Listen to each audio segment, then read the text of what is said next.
風再起時，由零開始，回到初心。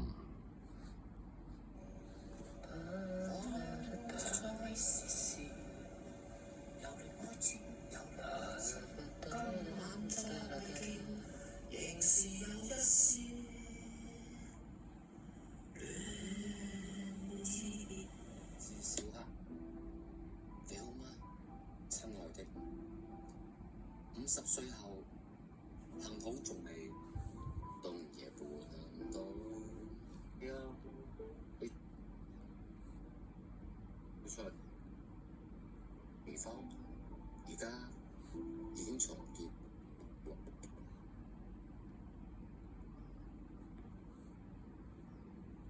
不能挽回的青春。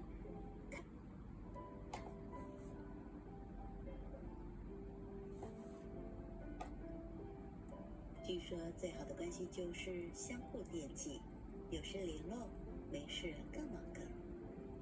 有事也好，好玩就行。现在的我更觉得生命该浪费在有趣的事物上。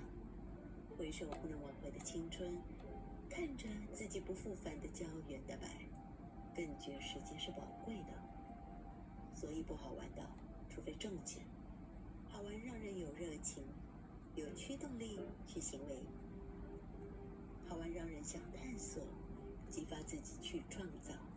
好玩讓人回到初心，沒有條條和框框。